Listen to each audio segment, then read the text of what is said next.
I'm going to talk about something that is not talked about in entrepreneurship. So I was watching this interview. I'm trying not to say all. I was watching this interview of this lady, and she's an entrepreneur as well.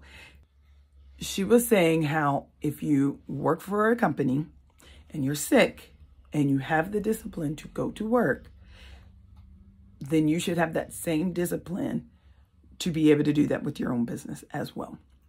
And it made me reflect on when I was not getting anything done. And it was wrecking my brain of why can't I not get stuff done? Because when I was in the corporate world, I was the go-to person. So I was the clutch person to where it was like, oh, we need this done. I was banging stuff out. And so I was like, why was it that I was able to get stuff done for them and I'm not able to get stuff done for myself?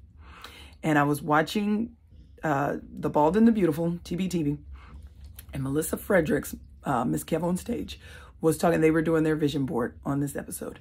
And she was talking about how, because she came from corporate as well and then went into entrepreneurship. And she was talking about how with her personality, it was hard for her to transition from structure to no structure. And I said, that's what it is. I had structure. I knew the expectations when I was working for somebody else.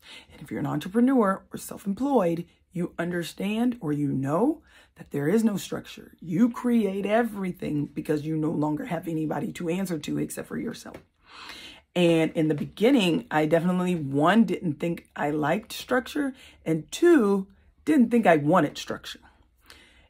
And what I've learned that it's not that I don't like structure. I don't like the rigidness of you have to do this. I don't like that. I don't like being forced to do, I don't like being forced to be on a schedule. That's what I don't like.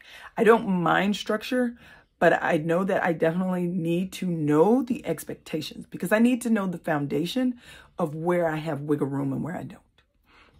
So that gave me my aha moment to where I was like, that's what I'm doing wrong.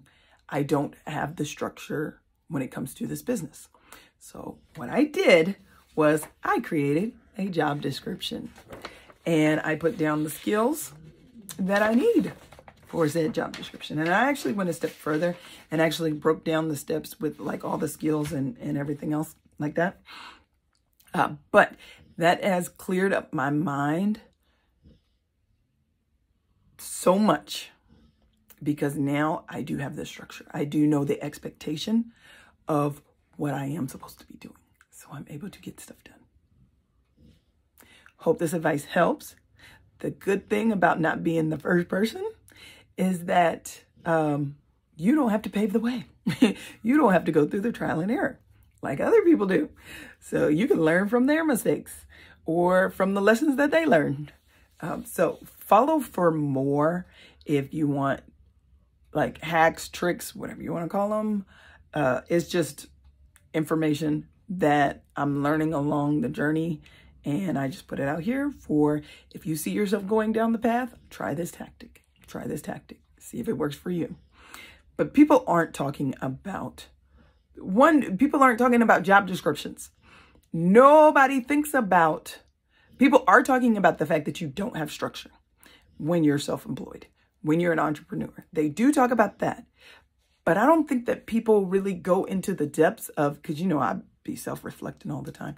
I don't think people go into the thought process of trying to figure out the difference when stuff isn't working.